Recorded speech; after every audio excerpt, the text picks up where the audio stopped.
Hello, everyone. Welcome back to another high-value session on IELTS with Kashif. I hope all of you are doing absolutely great today.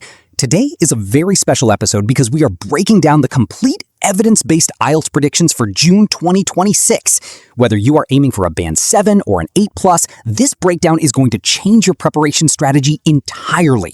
And as always, to make this session super insightful, we have our co-host Aisha with us today. Hello, Aisha. How are you doing today?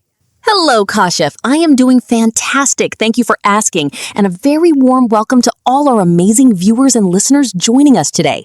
I am incredibly excited about this episode because June 2026 is going to be a crucial month for IELTS test takers.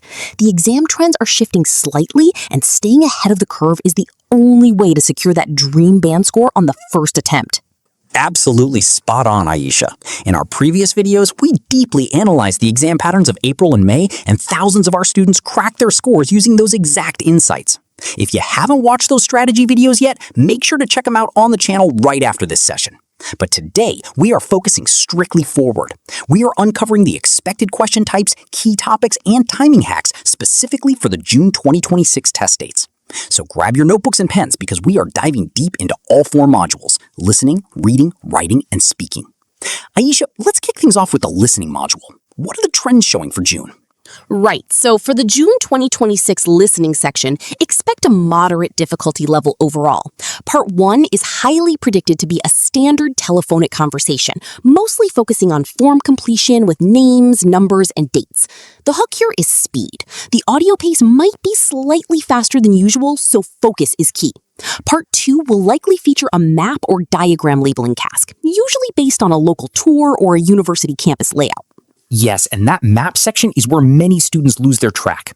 A quick tip here, always look at the compass indicator and identify the starting point before the audio begins.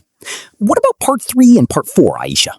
Part 3 will be an academic discussion between 2 or 3 students, featuring complex multiple choice questions and matching tasks. This is where you need to watch out for distractors, as speakers often change their minds mid-sentence. Finally, Part 4 will be an academic lecture, most likely related to environmental science or history, requiring full sentence or note completion. Keep an eye on your spelling here, as one wrong letter can cost you a full band point. Excellent breakdown, Aisha. Now, moving on to the nightmare of many students, the reading module. For June 2026, the academic and general training reading sections are projected to have a calculated blend of passages. Passage 1 will be relatively straightforward, dealing with real-world topics or descriptive science, dominated by true, false, not given, and fill in the blanks. Kashif, what about passage 2 and 3? That's where the real time management test happens, right? Exactly, Aisha. Passage 2 is expected to focus on social sciences or technology trends, heavily featuring which paragraph contains the following information and list of headings. My advice, do not read the whole passage first. Use skimming and scanning techniques to spot the keywords.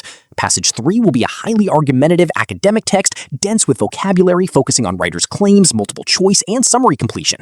June test takers must practice managing their time strictly. 15 minutes for passage 1, 20 minutes for passage 2, and 25 minutes for passage 3. If you get stuck on a question for more than a minute, move on immediately. That timing rule is a gold nugget, Kashif. Time management literally makes or breaks the reading score. Let's transition to the writing module now. For Task 1 in academic, our data and past trends suggest a strong probability of a line graph, a bar chart, or a process diagram for the June 2026 slots. Make sure you practice writing clear overviews, as you cannot get a Band 7 without a well-defined overview text. For general training, expect a formal letter, potentially a complaint or a formal request to a manager or local authority. Absolutely. And for writing Task 2, which holds double the weightage, the core themes predicted for June 2026 revolve around technology and artificial intelligence, education trends, and environmental conservation. The question types are highly likely to be to what extent do you agree or disagree, or a discuss both views and give your opinion essay structure. Focus heavily on your lexical resource and cohesion. Don't just list ideas, develop them with relevant examples. Well said. And finally, let's talk about the speaking module, which is all about confidence and natural communication. For Part 1 in June, expected new topics include your neighborhood, daily routines, public transport, and, surprisingly, staying focused. Keep your answers concise, lasting around 3 to 4 sentences maximum. Yes, keep it natural and avoid memorized answers. For the Part 2 cue card, the June 2026 pool is heavily leaning towards describing a recent change in your life, a successful person you admire, or a time you visited a crowded place. Remember to use the 1-minute preparation time wisely by writing down keywords for structural flow rather than full sentences. For Part 3, the examiner will stretch those topics into abstract discussions. Expect questions like, how do societal changes affect family structures? Or is success measured differently today than in the past? Speak fluently, use fillers naturally, like, well, in my view, and support your opinions cleanly. Wow, that covers the entire spectrum for June 2026. This is a complete roadmap for anyone aiming high this coming month. It definitely is, Aisha. To all our viewers, remember that predictions are a tool to guide your focus, but consistent practice across all areas is what seals your success. Implement these strategies, practice with official Cambridge materials, and you will do amazing. If you found this podcast helpful, don't forget to hit that subscribe button, like the video, and share it with your study partners. Wishing every single one of you the absolute best of luck with your preparation and your upcoming exam. You've got this. Thank you for listening to IELTS with Kashif. Stay focused, keep practicing, and we will see you in the next video. Goodbye.